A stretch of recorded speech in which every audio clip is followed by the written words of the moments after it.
Shalakaya Chakshurun Militam Yena Tasmai Shri Guruve Namaha Shri Chaitanya Manobishtam Stapitam Yena Bhutale Swayam Rupa Kadamayam Dadati Swapadantikam Nama Om Vishnu Padaya Krishna Prashtaya Bhutale Srimate Bhakti Vedanta Swaminiti Namine Namaste Saraswati Deve Gauravani Pracharine Nirvishesha Shunyavadi Paschatya Deshatarine Jaya Shri Krishna Chaitanya Prabhu Nityananda Shri Advaita Gadadhara Shivasadi Gaura Bhakta Vrinda Hare Krishna Krishna Krishna Hare Hare Hare Rama, Rama Rama, Hare Hare. Vancha kalpatarubhyascha kripa sindubhya evacha. Patitanam pavanebhyo vaishnavebhyo namo namaha. So good to be with all of you again. Today's is going to be quite exciting for me. We've been talking about so many of the Vaishnavacharyas from the time of Sri Chaitanya Mahaprabhu, but this one is a little deviation from that. This one is different and the same. So this session is going to be about, since tomorrow is Rukmini Dwadasi, it's going to be about Rukmini Devi. And so, of course, we'll speak about the wondrous, adventurous kidnapping of Rukmini. But of course, we'll talk about what her story means for us and how we can gain all kinds of joy, happiness, encouragement, enthusiasm to continue on with our Krishna consciousness from the story of Rukmini Devi. So, of course, this story begins. It's like day for technical difficulties. So this story begins in the city of Kundin in Vidarbha. And we hear from Krishna book, from Sri Garga Samhita, from the writings of Srila Vishwanath Chakravarti Thakur, and also we'll be diving just a little bit into the writings of Rupa Goswami. So we hear that Rukmini was born from Maharaj Bhishmak, who they say was quite a devoted ruler with all good qualities. And he had 5 sons and 1 daughter. So as for his 5 sons,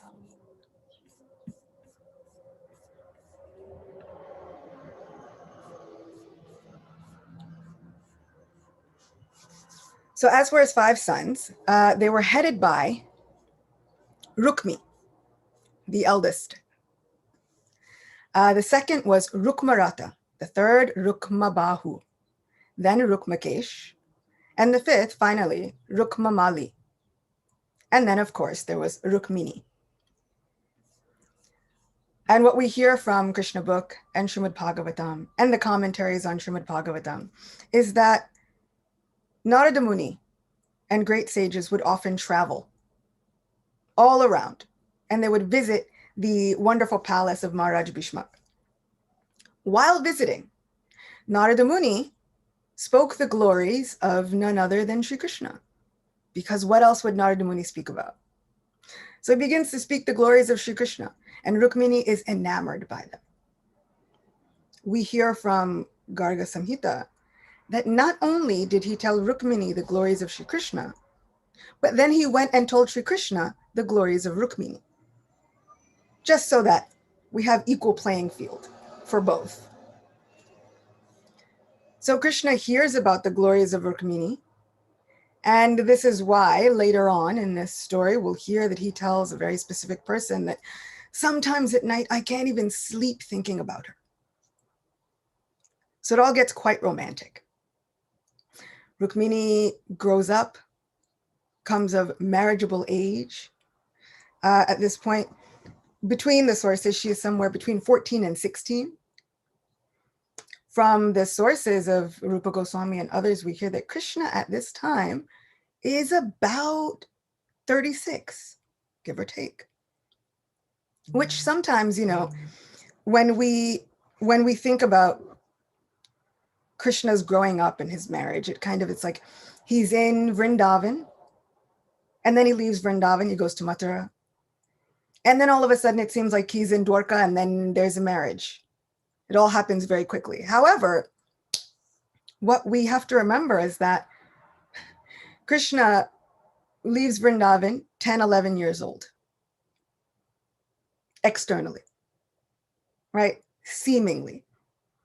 Because as we hear from Brihad Bhagavatamrita and all of our Vaishnavacharyas, that Krishna never actually leaves Vrndavan. Even if a portion of Sri Krishna seems to leave Vrndavan, the original Sri Krishna stays, even unmanifest. And we spoke about this unmanifest form before. It's not always my favorite form. I like the fully manifest one. So it is Vasudev Krishna, the same Krishna that kills demons, the same Krishna that was born to Devaki and Vasudev. This Vasudev Krishna leaves Vrndavan. And then he goes to Mathura, battles Kamsa, frees his parents, becomes a national hero. But there's also over a decade of battles with Jarasandha, the king of Magad. And this king of Magad has a very good friend who rules the kingdom of Chedi. And the ruler of the kingdom of Chedi, his name is Shishupal. Shishupal happens to be a cousin of Krishna's. The only problem with this cousin is that he happens to hate Krishna. So Rukmi, seeing that his sister has grown up and seeing that his family is quite partial to this Krishna, having heard his glories from Narada Muni and others, right? He's a national hero. He's renowned throughout the entire province and all surrounding provinces. So Rukmi, seeing that his sister has come of age and his family is kind of leaning towards, well, the best of everything should be given to Krishna. Our Rukmini is the best that we can think of. She should also be given to Krishna. Rukmi thinks, let me do away with this plan. He wants to marry his sister to Shishupal. Does Rukmini want this? Well, no one asks her. That's a problem. Rukmi doesn't care. Right now, he's kind of thinking of his own political alliances, what'll make him feel better, what'll bring up his prestige, and he can't even fathom bowing or having a long-lasting familial relationship with this Krishna. So he goes against his father's orders, and he, with a lot of determination, with a lot of work, he fixes up the marriage between Rukmini and Shishupal. Rukmini, hearing about this, thinks, well, there's not a moment to waste. She thinks, I'm a princess. I've been brought up in the midst of political intrigue and diplomacy. So I shouldn't just sit back on my heels and do nothing. And so she thinks, I'll write Krishna a letter. Now from Garga Samhita, we hear a little bit of a hidden fact that Krishna had also been writing a letter or two to Rukmini. Now, of course, it seems as though, according to Garga Samhita, the nature of this letter was quite romantic. So she already had a little bit of an inkling that hopefully, maybe, possibly, Krishna would feel the same way about her that she felt about him. So we can examine this letter through the lens with the help of Srila Vishwanath Chakravarti Thakur. And this letter is actually, it's quite extensive. So Rukmini employs the help of a Brahmin. She thinks Brahmins are always supposed to be truthful and they're always supposed to be peaceful. If I employ the help of a Brahmin, he won't cheat me. So she employs the help of this Brahmin. She writes a letter with her own hands, hands the Brahmin this letter and says, please deliver this to Krishna immediately. We don't have much time to waste at all. The Brahmin sets out and reaches Krishna within a short amount of time, which actually shouldn't have been very easy. But due to Krishna's pastime potency, everything happens.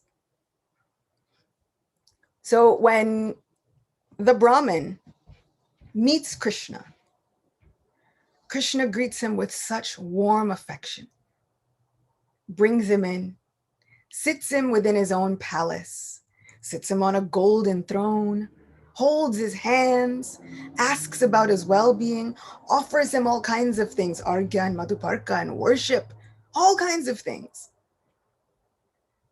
Krishna book in Srimad Bhagavatam says that he wants to show, Sri Krishna wants to show the process of welcoming an honored guest. But for my sister and I, this has become almost a little bit of a blueprint for Krishna's mercy. Right? This Brahmin was a messenger, bringing a letter of hope, of love, of affection from one devotee to Sri Krishna. And my sister has made the point of saying, she says, this can be us. Imagine our own fate if we become the messengers of love and affection from devotees to Krishna. This is what happens when we pray for other people. We automatically become as fortunate as this messenger. We get to carry those messages of hope, all of those words. Oh, my Lord, your devotee is waiting for you. So this Brahmin is treated with all honor and respect, more than honor and respect. In fact, in many cases, it is said that Sri Krishna massages the Brahmin's feet.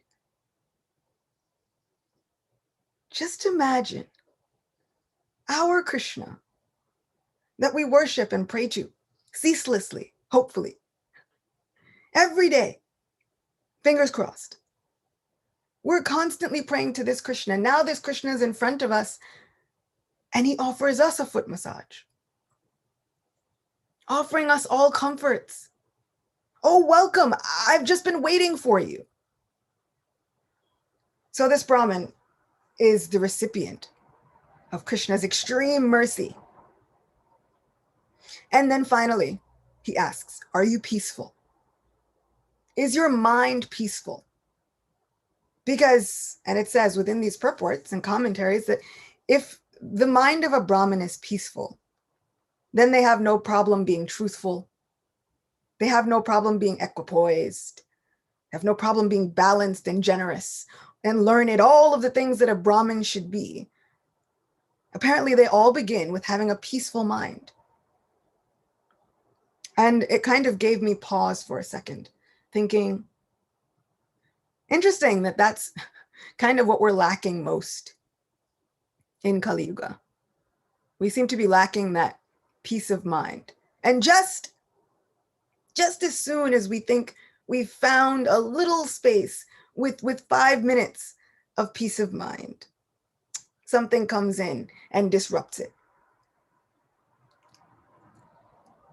But this Brahmin says, yes, everything is fine, except I've brought this letter from Princess Rukmini, and she says that it's urgent, and I haven't even looked at it. I haven't shared the contents with anyone. But my lord, I think you should read it.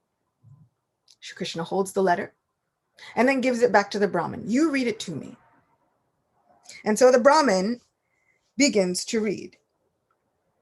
Sri Rukmini said in her letter, O beauty of the worlds, having heard of your qualities, which enter the ears of those who hear and remove their bodily distress, and having also heard of your beauty, which fulfills all the visual desires of those who see, I have fixed my shameless mind upon you, O Krishna. Srila Vishwanath Chakravarti Thakur gives such a nice commentary, an extensive commentary, opening the seal of the letter which Rukmini had given him after writing it in her own hand. In the privacy of her room, the Brahmin showed it to Krishna as a token of her love. On Krishna's request, the Brahmin read the letter out loud. These are also the statements of Sridhar Swami.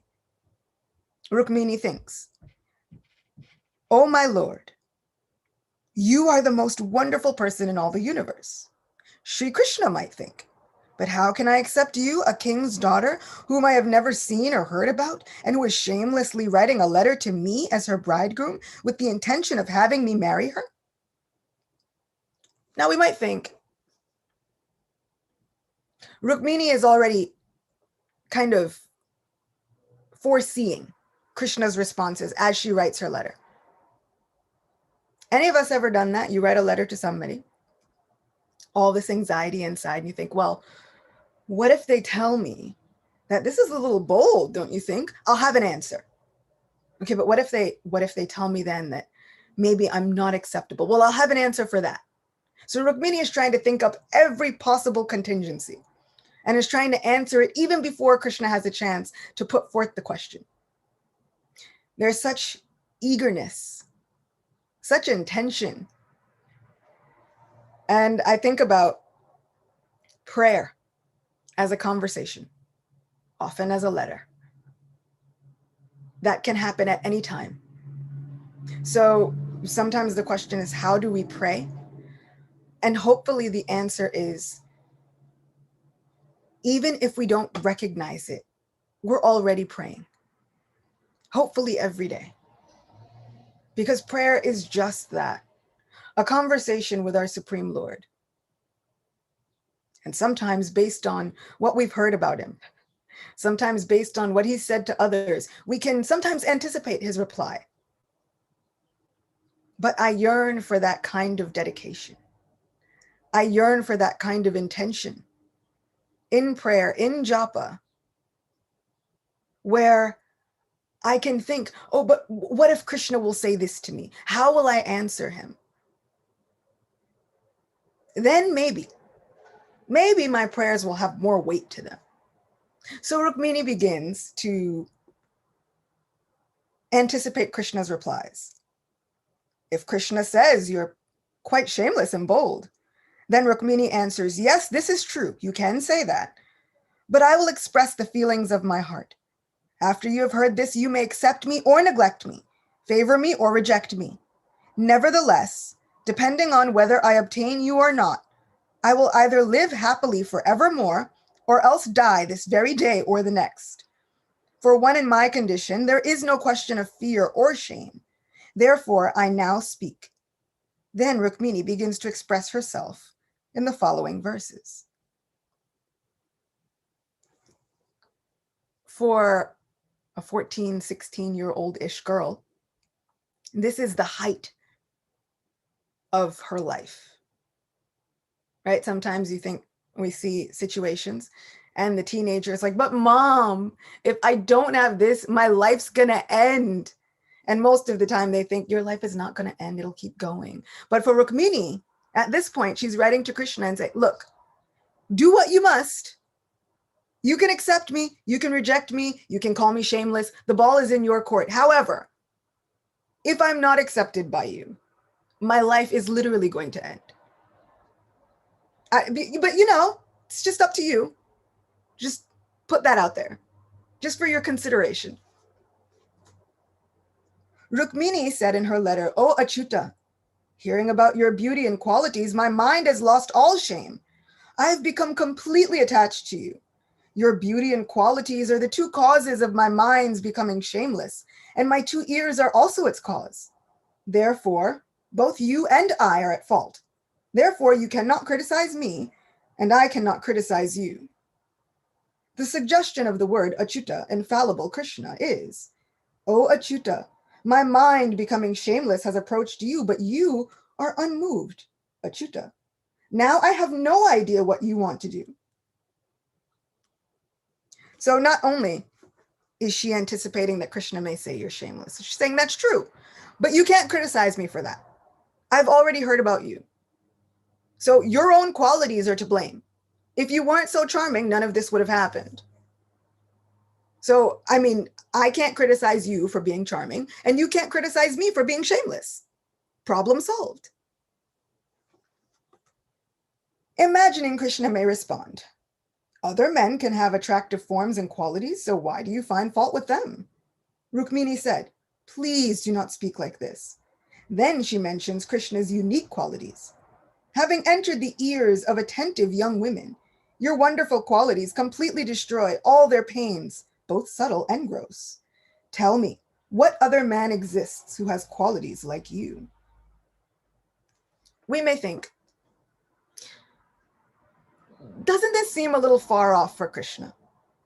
Why would he be so argumentative about a young lady who has seemingly given her whole world to him?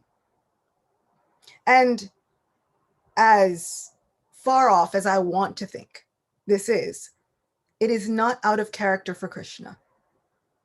If we look just a few chapters down in Krishna book, we have talks between Rukmini and Krishna, wherein Krishna, for the sake of his inner entertainment and his lila and pastime potency, desires to see Rukmini's fiery, angry side. He's gotten a little glimpse of it, just maybe once.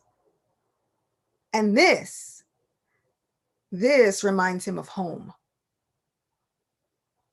In Vrndavan, no one treated him like he was anything special. And of course they did, but they didn't. They would say, "Oh, Krishna is our everything." But if he didn't do the right thing, his mother was going to chase him with a stick. They would say, "Oh, Krishna is our everything." They would pray to Krishna at the drop of a hat. However, if Krishna kept a gopi waiting, she would unceremoniously rebuke him and kick him out of her kunja, out of her garden. So he's used to this argumentative side. He's used to these different rasas and this taste. He's used to this spiciness in his loving dealings. However, he gets to Mathura and Dwarka and everything's different. Even when he does things which he should be rebuked for, everyone says, "Oh, my Lord, that's okay. You are all in all, maintainer of the worlds. How can we ever find fault with anything you've done?" So Krishna, with a yearning for some home-cooked rasas, right? You ever have something that's like, I don't even get that food anymore. My mother used to make it this way, and now I've moved, and I don't taste it like that anymore. So he's trying to churn these rasas out so that they can be a little bit more like what he experienced back home. And he begins to recite all of what he considers are his faults. "Oh, Rukmini, you've married me, but no one really even knows where I come from. What caste am I really? You know, who can really say what my lineage is? There were so many great kings lined up for you, and yet you chose me, a thief and a cowherd. And so I think that probably from this day forward, you'll forever be maligned within the pages of history for siding with an unknown person in the history of the world." Rukmini, instead of getting angry, becomes so completely distressed that she faints. She completely loses consciousness, and then Krishna has to literally pick her up off the floor and manifest 2 more arms to catch all of the things that she's dropping as she falls. So this, as she's thinking about all the rebuttals that Krishna might have, this is not far-fetched. This is also exactly in line with who Krishna is. And why? Because he relishes all these different pastimes. We might think everything is so sweet and just nice with Krishna. But he likes fiery natures. He likes an argumentative personality, which gives us hope that there's room for all of us. Krishna can accept all of us as his servitors and can accept all of our dealings with him as service. So have we ever seen people who are just argumentative and we think, how? We don't know how to navigate dealing with such people, but Krishna, there's room for them. Krishna makes room for everyone. He says, no problem. And then he engages in arguing with them. And then he enjoys it because his personality is unlimited.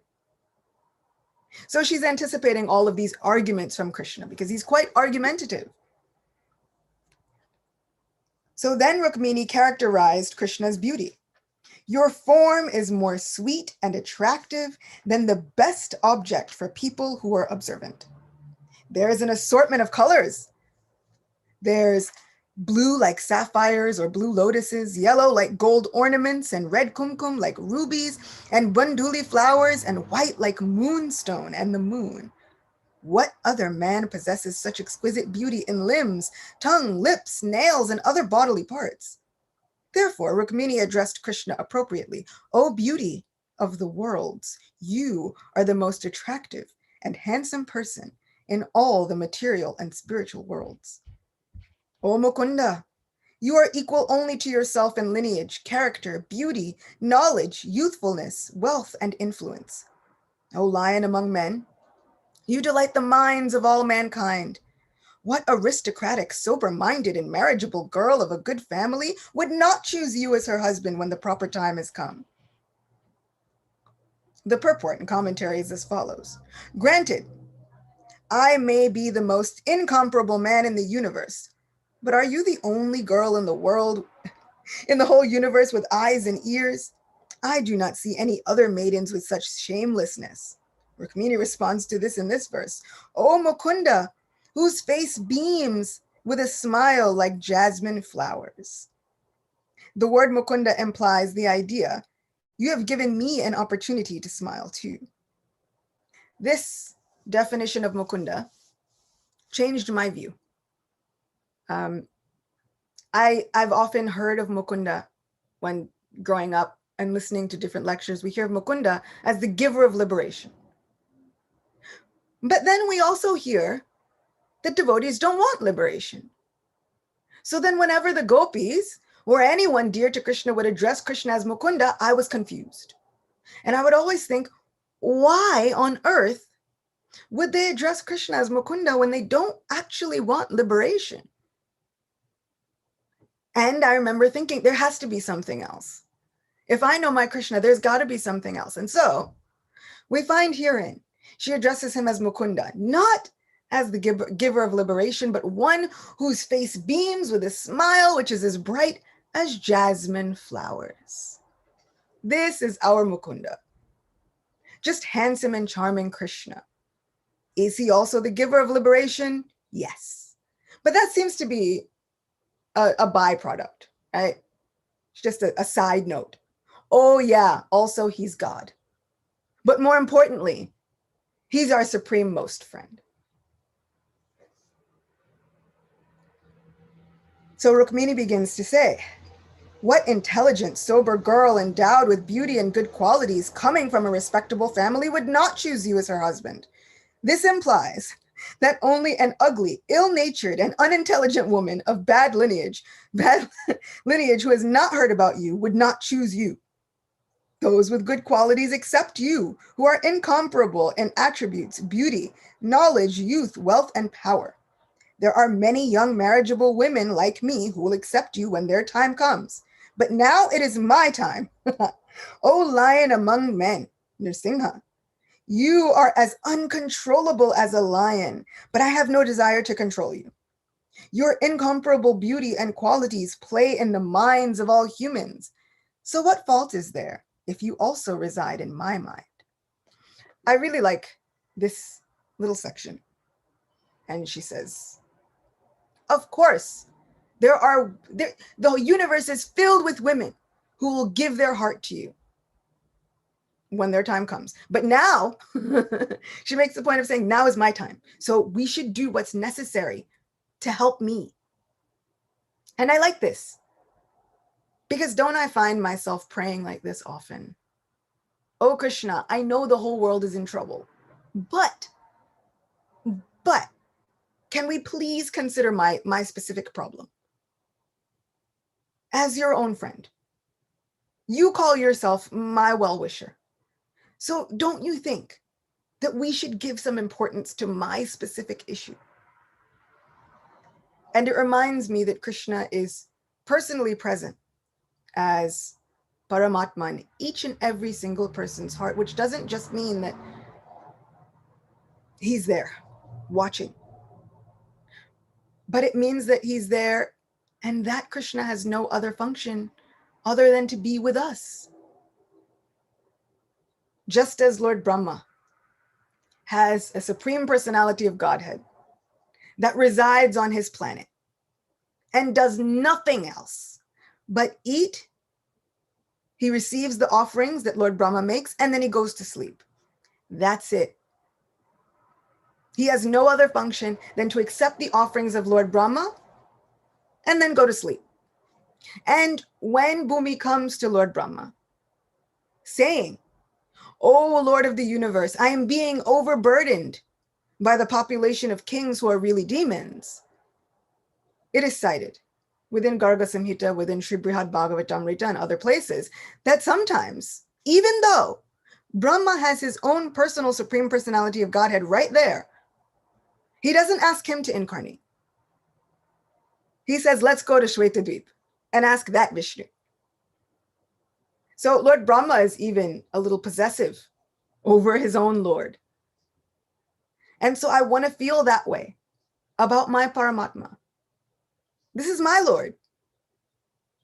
And I know there are countless people, my Lord, who will be praying to you, and you can accept them when their time comes. But oh, my Lord, if I can gain anything from the prayers of Srimati Rukmini Devi, now is my time. We should be eager. We should be enthusiastic. We should be possessive. Krishna says he is reciprocal. So in that mood of reciprocation, if we want him to be possessive of us, we should be possessive. We should make that relationship as real as humanly possible. We should speak with him as a person. This emphasis on the supreme personality. How often does Srila Prabhupada make the point, Krishna is a person, God is a person. He is not impersonal. He has qualities and features and feelings. So I yearn to make my relationship with him personal and possessive. And not in a way where I think, okay, I've gotten what I want, and now I will completely forget you. But in a way where this is my friend, this is my loved one. I can't forget them for even a moment. Because if I forget my friend, who will feed him? If I forget my friend, who will dress him? If I forget my friend, who will care for him? Of course, there are millions of people in the world, but just as I said, they'll get their time when it comes. This is my friend, my own Paramatma. No one else can care for that Paramatma but me. He's already chosen me. Now it's up to me to try and choose him back. Rukmini continues, therefore, my dear Lord, I have chosen you as my husband, and I surrender myself to you. Please come swiftly, O mighty armed one, and make me your wife. My dear lotus-eyed lord, let Shishupal never touch the hero's portion like a jackal stealing the property of a lion. If I have sufficiently worshipped the Supreme Personality of Godhead by pious works, sacrifices, charity, rituals, and vows, and also by worshipping the demigods, Brahmins, and gurus, then may Gadagraj come and take my hand, and not Damagosha's son, or anyone else. O unconquerable one, tomorrow, when my marriage ceremony is about to begin, you should arrive unseen in Vidarbha and surround yourself with the leaders of your army. Then crush the forces of Chedi and Magadendra and marry me in the Rakshas style, winning me with your valor. Since I will be staying within the inner chambers of the palace, you may wonder, how can I carry you away without killing some of your relatives? But I shall tell you a way. On the day before the marriage, there is a grand procession to honor the royal family's deity. And in this procession, the new bride goes outside to visit the goddess Girija. O lotus-eyed one, great souls like Lord Shiva hanker to bathe in the dust of your lotus feet and thereby destroy their ignorance. If I cannot obtain your mercy, I shall simply give up my vital force, which will have become weak from the severe penances I will perform. Then, after hundreds of lifetimes of endeavor, I may obtain your mercy. The Brahmin said, this is the confidential message I have brought with me. O Lord of the Yadus, please consider what must be done in these circumstances and do it at once. So I really like how Rukmini, she doesn't just come empty-handed. She has a full plan. Okay, first, you should come into the city, hopefully unseen. Surround all of my father's forces with your own forces. And that way, you can show them that you're a stronger force than they are. And then if you're worried about how you can kidnap me without hurting my family members, just look, I will be at the temple of the goddess Durga. You can come there. My family members won't be there. You can kidnap me. No one else will be the wiser. We can run off together into the sunset and everything will be fine. All that's left is for Krishna to say yes. Maybe, hopefully. So Rukmini sends this letter with the Brahmin, filled with her hopes and dreams and faith. She knows she has nothing else. If Krishna doesn't accept her, she doesn't have a backup plan. Other than, I will continue to perform penances for lifetimes and lifetimes, but I will probably give up this one immediately. So she doesn't have a backup plan. She's willing to live and die by her devotion. So many times we think we're serving, we're chanting, we're preaching Krishna consciousness, and we can often begin to imbibe the mentality of, you know what, come what may. You know, this material body is nothing but a bag of bones. And, you know, better that I perform my devotional service and die than to live a life half-lived with half of this devotional service. Rukmini was willing to back that up with everything she stood for. And sometimes I wonder, are we? Honestly speaking, I know I'm not. I know I have so many other considerations, ideas that pop into my head, responsibilities that I have to take care of, right? So many other things that come in the way. Even while externally I might say, this is it. This is my life and soul. Kirtan is my all in all. There's nothing else that will ever be as important for me. And yet somehow or other, somehow, those things pop up. But for Rukmini, she wrote a letter. Not just a letter, but this is a vow, a promise. And it is this very promise, this eagerness, this intensity, which binds up Krishna. It's one thing to be able to capture even the attention of our elusive friend. And sometimes we can do that, especially when we're in distress. Right? Krishna has such a soft spot for that. His people who are in distress. But then to hold on to it, to hold on to that attention, we need that determination, that intensity, that incredible focus shown by a young girl. We would think, Rukmini is just, she's a little teenager, right? She's just a young girl. But in this case, she's become a guru. A guru at between the ages of 14 and 16. Showing us that this path may require everything we've got. This path of devotion might not be easy. Bhakti Tirtha Maharaj, in the last few months of his life, he was sitting in Gitanagari. And he said one time, he said, this Krishna consciousness, this bhakti yoga is something else. He said, don't be surprised if you come tomorrow and you find that I'm a Shiva Bhakta. And then he laughed. He said, because this Krishna consciousness, this bhakti yoga, it requires so much. And just when we think we've given all that we can give, Krishna requires more. It's like this is what he demands for his appetite. And his appetite is unlimited. So he demands more and more and more intensity. And so it seems like we are then put into more and more intense situations. So does Krishna answer Rukmini right away and send the Brahmin ahead of him and say, go and allay her fears and I will follow? No.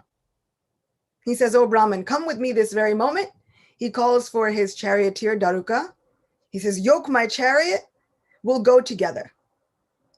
Meanwhile, as Krishna and the Brahmin are traveling together, Rukmini is in a total fit of anxiety.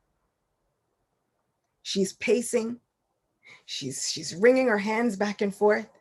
She is thinking of every worst case scenario, thinking, well, what if Krishna received my letter, but he doesn't think I'm qualified enough? Well, what if Krishna does think I'm qualified enough, but what if he doesn't get here in time? What if Krishna does get here in time, but then I've put too much stock in it and there's too many soldiers, and what if they stop him? All of the what ifs she thinks of, which reminds me that it's natural. Sometimes when we pray, and then there's that long silence between the prayer and the answer. Even if the answer comes immediately, that heartbeat of silence in between the prayer and the answer feels like a lifetime. Sri Chaitanya Mahaprabhu says, a moment feels like 12 years or more. We get to experience that just after we've prayed intensely. The moment we're praying for the thing that we desire most, that space between the prayer and the answer feels like a lifetime. So Rukmini has lived an entire lifetime waiting for Krishna to answer or show up or anything, any word at all. She's constantly looking out the window. She sees nothing.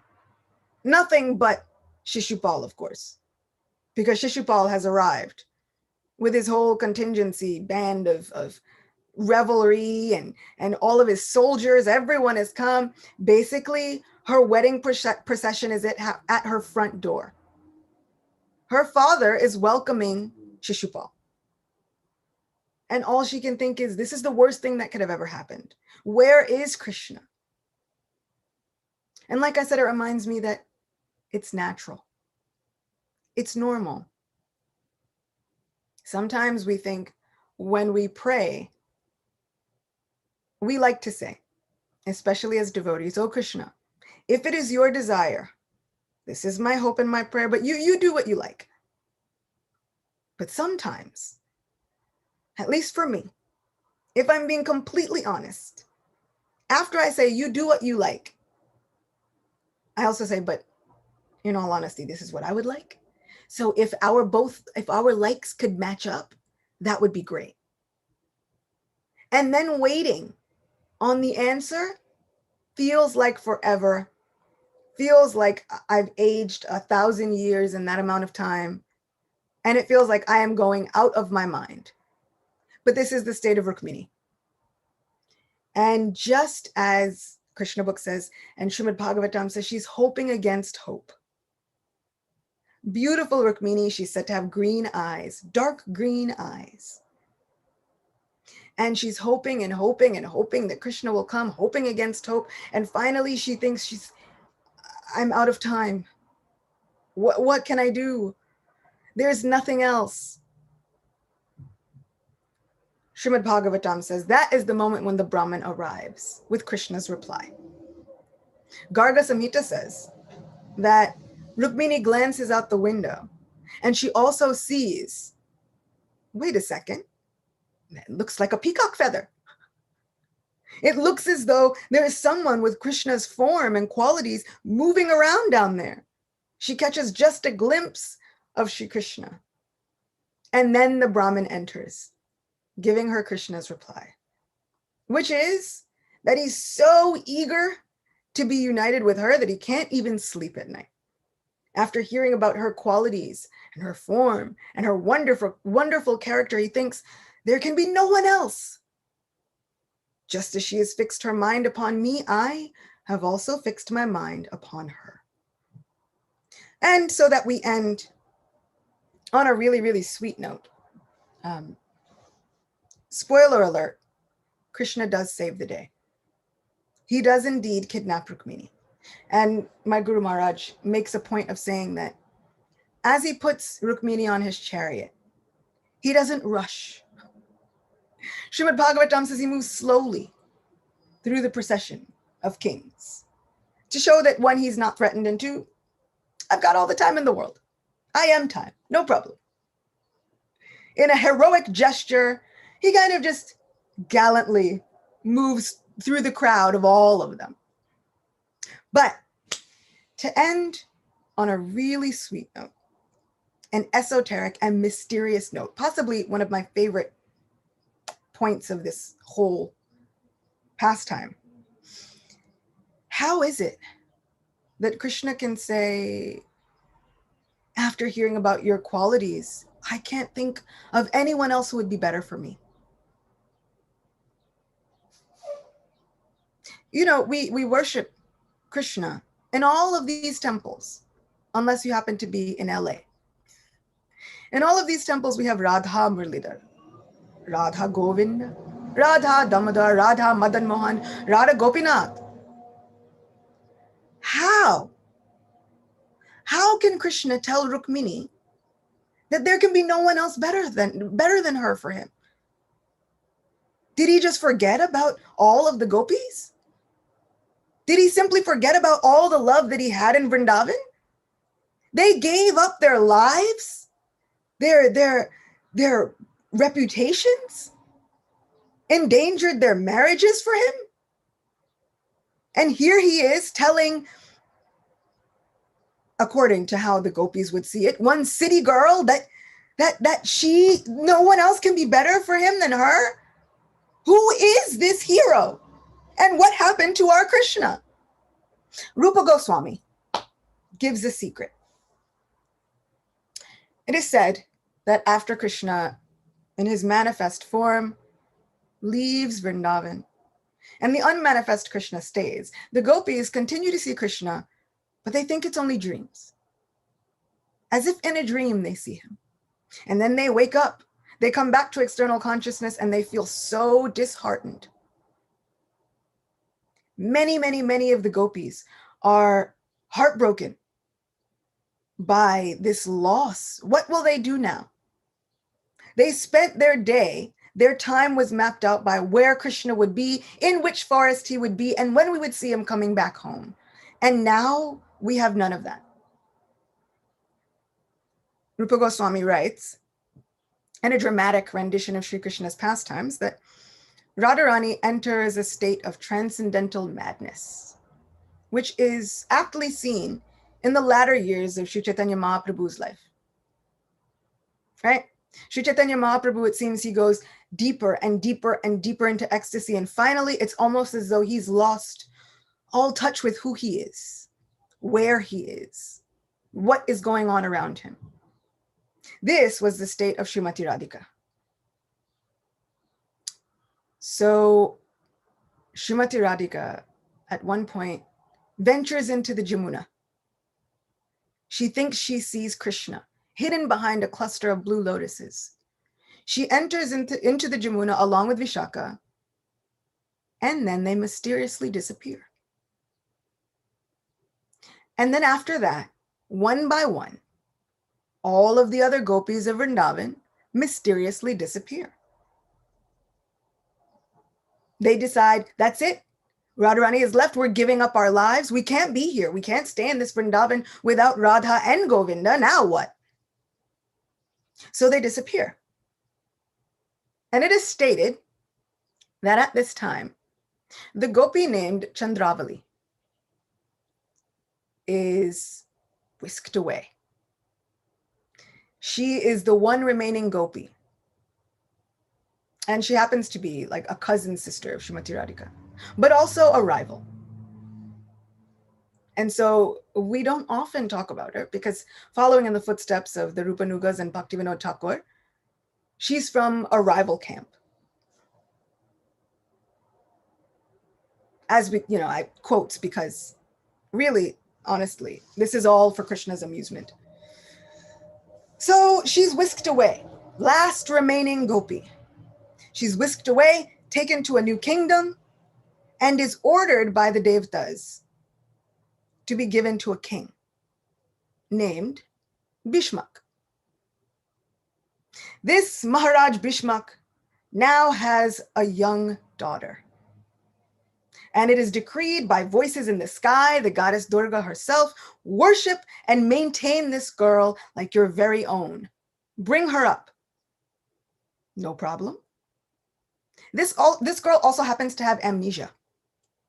Doesn't remember anything that happened before. And so he names her Rukmini.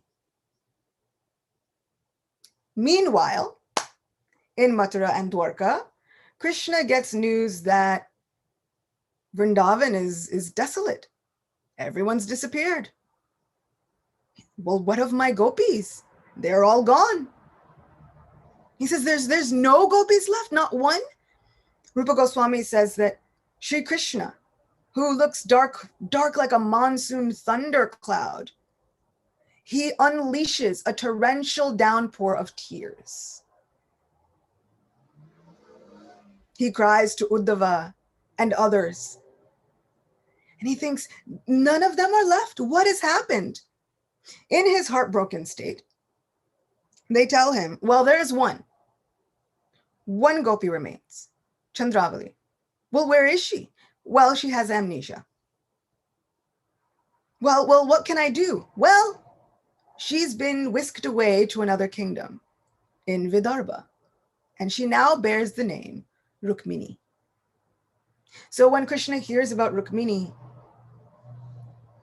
this is his last vestige of his remembrance of home. So our Krishna is not hard-hearted, nor has he completely forgotten all of the love that he received in Vrndavan. According to our Krishna, steeped in these leelas. And according to the commentaries of Srila Vishwanath Chakravarti Thakur, he says that Sri Krishna, due to his own pastime potency, accepts his body as his own. The Supreme Personality of Godhead, who is above all the modes of material nature, accepts everything that is happening as truth. So now he's feeling dejected. And he thinks, well, this is the only hope that I have left. This is the only thing that can save Vrndavan. Then I'll do whatever it takes to be reunited with this one last gopi. Rupa Goswami lets us in on another secret. Of course, the gopis are not gone. spoiler alert, all of the gopis become expansions of themselves, thinking we can't bear to live without Krishna. And as expansions of themselves, they all become the queens of Dwarka. So actually, Krishna only ever loves his Vrndavan people. And his devotees, just as Krishna can expand unlimitedly to meet the needs of his devotees, as Shivaram Maharaj has wonderfully said, his devotees also have this ability to expand in order to meet the needs of their Krishna.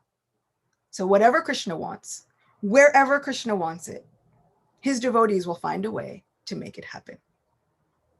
So this is the wonderful, glorious, mysterious story of Rukmini Devi, how she had heard about Krishna, how our situations can even be a little comparable, right? In the most minuscule kind of way.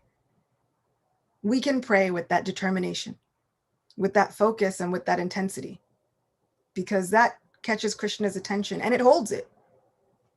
Just us being in distress is one thing, but that continued intensity and focus, that's like sugar candy for Krishna. And he finds himself hungrier and hungrier for it. If we can develop that mood of intensity, I've heard about you and now I have no other choice but to fix my mind upon you, then maybe one day we'll be able to hear Krishna's resounding answer. And he's already said it. He's already said it. Yeyata mam prapadyante. Like, as my devotees, they surrender unto me, I reward them accordingly. I adore them accordingly. I am reciprocal.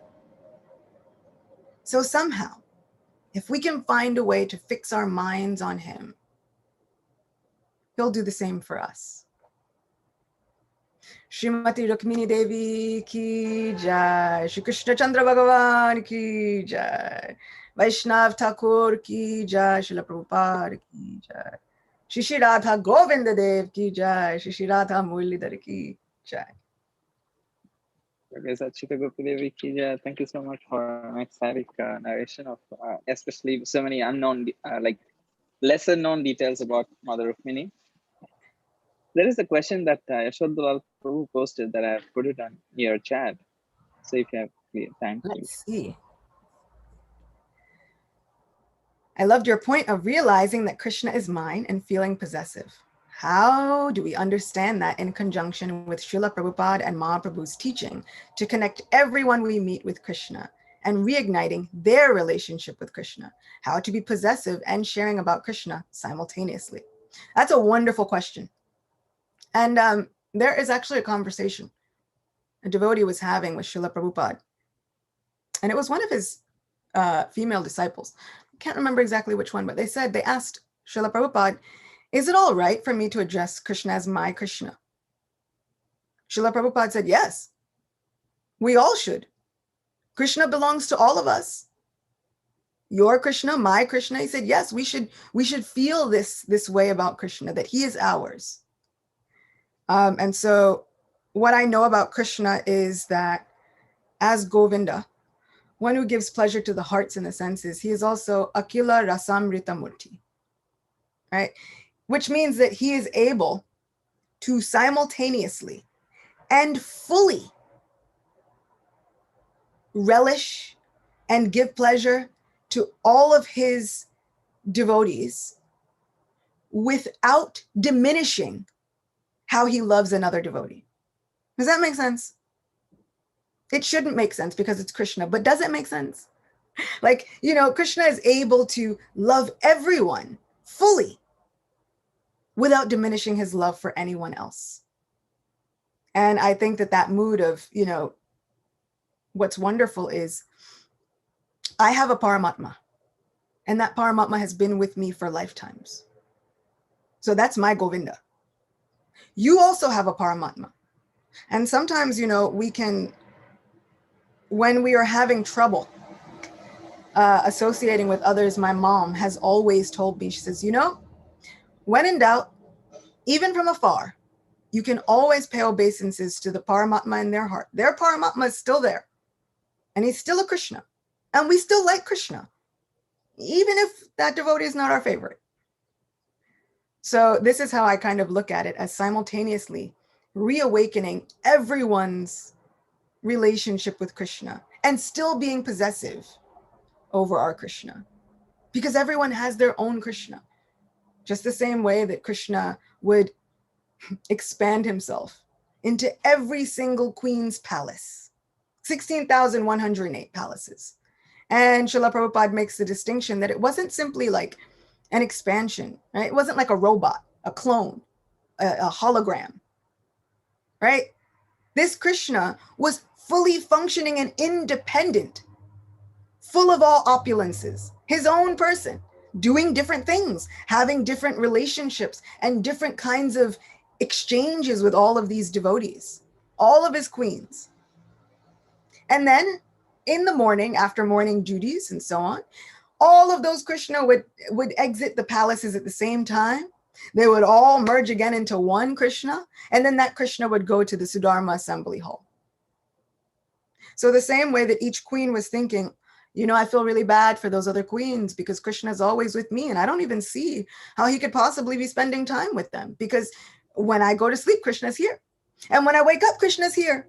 And after he leaves the Sudharma assembly hall, he comes here and he spends time with me and my sons. So, I feel really bad for them. Not bad enough to tell Krishna, you should go and visit them. But, I just feel bad for them in my heart. This is how we can still be simultaneously possessive, but also a beneficiary of other devotees, realizing that you have the most unique relationship with Krishna, a relationship that is yours and yours alone, a relationship that no one can ever change. And what's wonderful about that is I have one too. And my Krishna interacts with me, and your Krishna interacts with you, and those can actually be different, but it's still the same Krishna, but it's different, which, he's simultaneously one and different. He keeps showing up as inconceivable. And my Guru Maharaj, when he explains these things, he says, just when you start to understand it, then you can't understand it. And that's how we know that it's Krishna at work, because he's inconceivable. And just as we start to get an idea, he does something else confusing.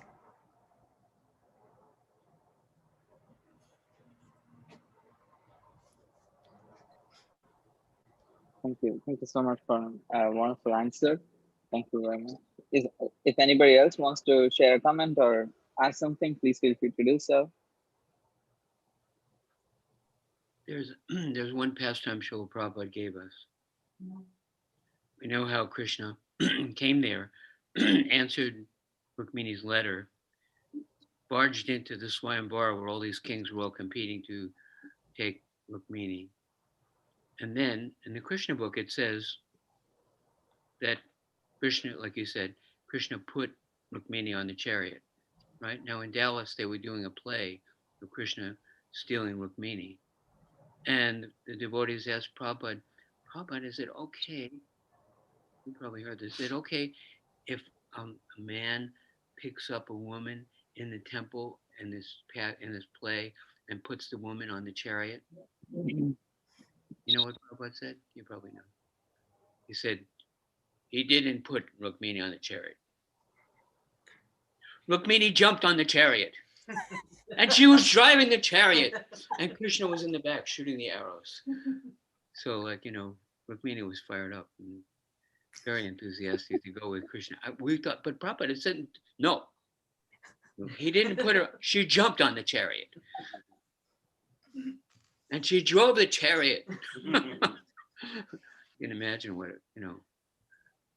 intense, dramatic activity goes on. And so they changed the play. Anyway, glories to Prabhupada, Hare Krishna. What I love about that pastime that you told is that, in looking at these pastimes I've kind of taken from 3 or 4 different sources, but every time this pastime is told, a little something different happens. And it just reminds me that because these pastimes are eternal, in different kalpas, in different yugas, in different places, on different planets, on different earthly planets, you know, the details get a little bit different. And Krishna loves variety. So sometimes he takes her by the hand. Sometimes she jumps on the chariot and drives it herself. Sometimes he has to pick her up and put her on the chariot. But I think that the fact that there's so much variety means that there's always something for us to know more about. Just when I think I know all there is to know about these pastimes, Krishna shows me, no, wait, there's something you forgot. Because I know I've read them countless times, and still there's always a line, and I don't remember that. Was that in there? Is this the same book? So Krishna shows how unlimited he is and how he can place new details, even in books that have not left our houses. Books that we've been reading from this entire time, you know, same book, same house, same bookcase, but you open it and it's brand new. This is our Krishna.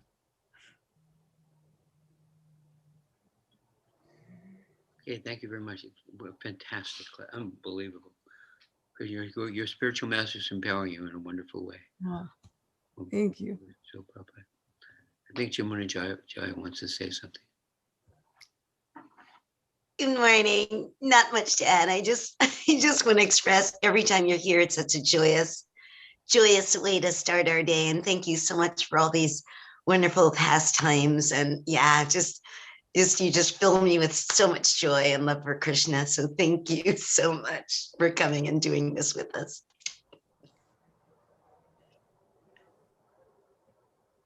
Chardiya Rasdevi.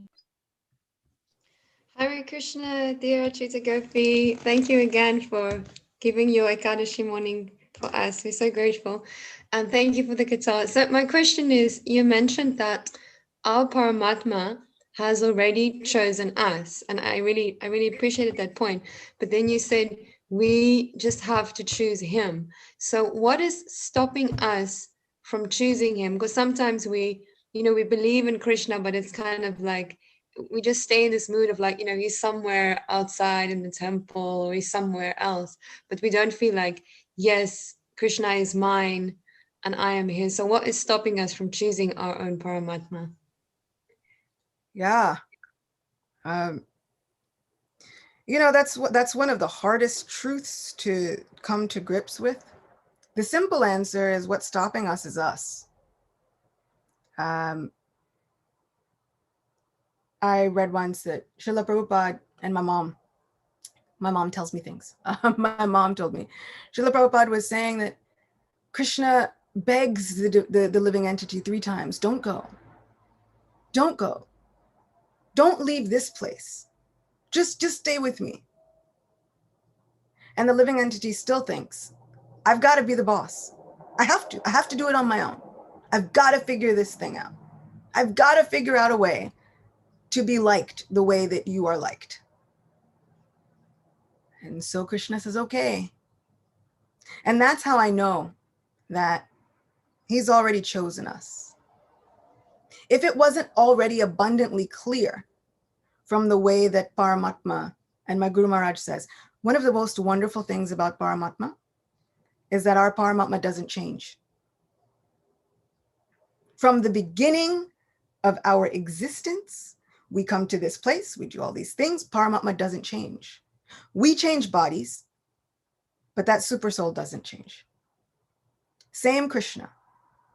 Whether we were murderers or thieves or the most abominable people, or whether we were just forgetful, or whether we were rich or poor, Paramatma doesn't change. And that's how I know that he's chosen us. How I know that I have not yet chosen him is because I still desire so many things. I'm still looking forward to the part where everybody worships me, even if just for a little bit, And then I find ways to justify it. It's normal. It's my birthday. People are supposed to worship me on my birthday. But I should be like Rukmini. I should be running, ready, willing. Oh, my Lord, I've fixed my mind on you. And if I can't have you, then that's it. I don't even want this life anymore, because what is it good for if I can't go running after you? Sri Chaitanya Mahaprabhu has famously said, he says, I don't have any love for Krishna. Don't say I have love for Krishna, because if I did, if I had love for Krishna like the gopis, I would have given up my life already in separation. This is the Lord of the universe speaking. And sometimes that impresses upon me as I'm binge watching anything, medical shows, whatever it is, as I'm binge watching them. And then, simultaneously binge watching shows and thinking I don't have time for my japa. Right? These are the simultaneous things that my mind can be simultaneously one and different. I can simultaneously have 6 hours to spend with a show that will make me speak and think like a doctor, but still not give me any more medical training than I had before. And yet, I don't have 2 hours to spend for japa. Too tired. Too lazy. My heart's not in it. I want to chant, but I have to do it when my heart is in it. But Krishna doesn't do this. Krishna runs and just stays wherever his devotee is. There's 2 birds on a tree. One bird is just watching. That's our Krishna. Forever just watching, waiting, looking for the opportunity where we'll turn our face back to him.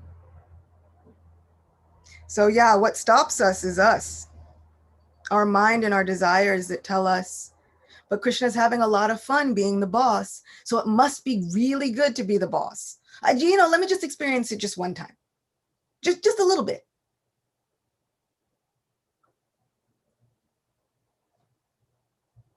Prabhupada exhibited one pastime with the Paramatma. And the Guru was right there. He's really accepting guidance directly and continually, specifically from Paramatma. But Radharani was painting the picture of Paramatma. You know that story? And she was asking Prabhupada, it says the Lord is sitting on the heart. Is he sitting down or is he standing? And Prabhupada looked at his chest and he went like this. He is standing. He looked at his chest. Anyway, so he knows. That's what I love about Srila Prabhupada. He has practical examples. Well, let's see right now. He is standing. So she painted the Paramatma standing. You've seen him standing up on the lotus flower. Okay, Glories to Prabhupada. Thank you so much.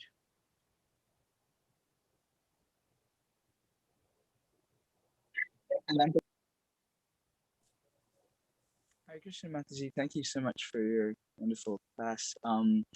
I sometimes find your class made me reflect a lot. I sometimes find in my spiritual practice this sense of cruise control takes place. That okay, I'm doing my japa, I'm doing my reading, and my services, and that natural sense of intensity which had come about doesn't come about. It just I'm doing my rounds. I feel very satisfied.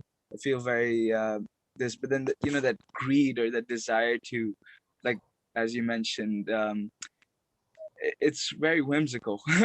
And how do we actually get that persistence? As you said, Krishna is reciprocal, and so that he also finds that within us. Yeah. This same question was asked to Jayadvaita Maharaj one time. And his answer was so simple, but so profound, it kind of stayed with me. His answer was, stay scared. Ever notice at the beginning of a service, right? Any beginning of a service, we are terrified. First time we're asked to speak or lead or dress or cook or anything, we are terrified. armpits sweating, all the whole thing, like we're shaking, it's so intense. And then the more we do it, it's okay. It's okay. We've got this. He was saying, stay scared. It means we care. It means we value what we're doing. And sometimes it's hard to stay scared in life, right? How can we stay scared? We can't really put ourselves in those situations, like a game of Transcendental Fear Factor or something. But Krishna knows. He knows exactly what it is that we need when we need it. And then we are only on cruise control, but for so long. And then the next thing you know, there's a crisis.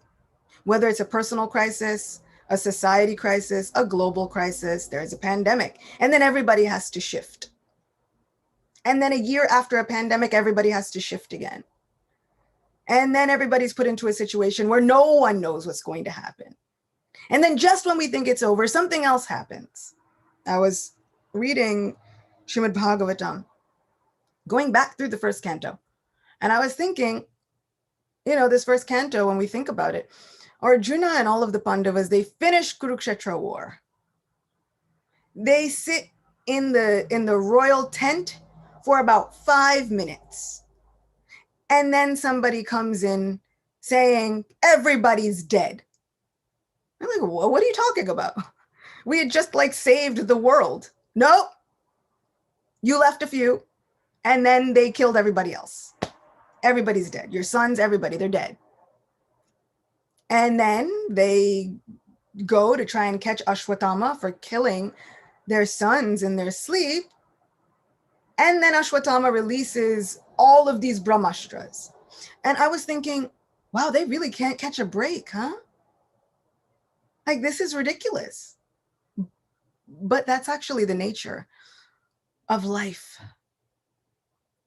This is why Kunti says, let those calamities come again and again. She's not unintelligent, nor is she some sort of masochist, where she just wants to inflict pain on herself. I think she knows. Kunti, more than anyone, knows that the calamities are going to come. And, some people are, why would you invite that? Whether you jinx it or not, whether you say it or not, the calamities are going to come because that's the nature of this place. The trick is when we think everything will be smooth. That's how we get it. That's how we fool ourselves. We think everything's going to be smooth. There was one conversation and the devotees were saying, oh, Srila Prabhupada, we see that we're trying to do the best with our rounds and we're trying to struggle against Maya. How can we stay on our toes? Srila Prabhupada said the problem is that you are not sufficiently afraid of Maya. And that always stuck with me. He was seeing something else. His purport was, if you could see just how precarious our situation is as living entities, we'd be much less able to just sit back and quarrel and bicker about any manner of things. Like who has social media and who doesn't have social media, who's saying what on social media, and all of the things that are happening. We are not sufficiently afraid of Maya. And so that's what I try to tell myself. This place has a mistress. There's somebody in charge. And as much as I want it to be me, it's not me. But there's someone in charge. And the only way to steer this ship is to take shelter of Guru and Krishna. Arjuna, he just got done with a battle where he killed an innumerable amount of soldiers. But when there are Brahmastras flying at him, he drops everything, turns to Krishna and says, oh, Krishna, you have to help me. I know of no one else who can put out the fire of material existence but you. Krishna, what are you looking at me for? You're the celebrated warrior. No. I know what's really happening. It's not me. This is you. You have to fix it. I take shelter of you completely. So we can only be on cruise control, but for so long. Sometimes we need that cruise control. Sometimes we need a second for our minds to just sit, for our hearts to gain some footing, for us to gain our stamina back. Because after all, we're not pure devotees. And Krishna knows that. So sometimes there is a brief respite. Right? There's a brief commercial break. And I know the waves are going to come again because that's the nature of this material world. This pandemic is not the last wave of whatever that we'll see. Things have been happening. This was a previous yuga and things were happening. Brahmastras were being released. Plagues happened. Pestilence happened, which is a fancy word for epidemic and pandemic. All of these things happened. So this is not the last that we'll see of the fiery miseries of the material world. But if we have a moment, then we can take a second to rest. But if we're resting, let us rest in the shelter of Srimad Bhagavatam. Let's rest in the shelter of the association of devotees, so that even if we think we're on cruise control, our armor is still on, ready for anything. But we do need those moments.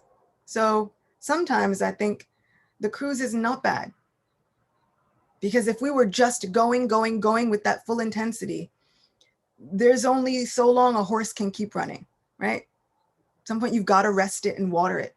Otherwise, it dies. Krishna was dancing on Kaliya, and Balaram wisely says to him, because he kept doing this thing, he would get caught in the coils of Kaliya for an hour, and then he would jump out.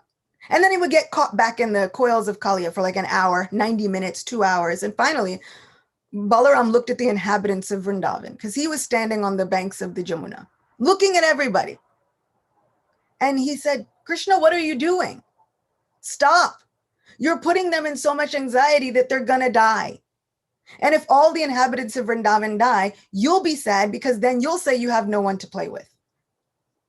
So quickly dispatch of this Kaliya and come back and do what we like to do most. Then Krishna decides, okay, I'll do what needs to be done. So sometimes when I feel as though I've been praying, and it's a praying marathon, and it's one thing after another thing after another thing, sometimes I stop going to Govinda and I go to Balaram and I say, oh my Lord, you understand. You know that my heart can only take but so much. So please, you have control over your younger brother. Can you tell him, please, do something? Stop playing with all of us, because our lives are finite. So sometimes we need the cruise control. We need it as preparation for those moments when life gets serious, because it does. So as much as we need them, I try to remember that even if I'm going to rest, let me rest in the shelter of Srimad Bhagavatam and devotee association, because that's our armor.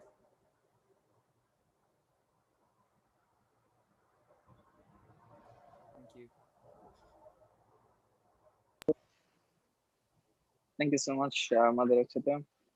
It was extraordinary, both the pastimes as well as the question answer sessions, so deeply touching and inspiring. Thank you very much to all of you for asking such wonderful questions, and also to Mother Acyuta to give her signature replies. Very nice. Thank you so much, my Krishna. Acyuta Gopi Devi ki jai, Srimati Ekadashi ki jai, Prabhupada ki jai, Bhagavatam ki jai. Thank you so much, my Krishna. Thank you. See you all again next Ekadashi. Hare Krishna. Thank you very much. Hare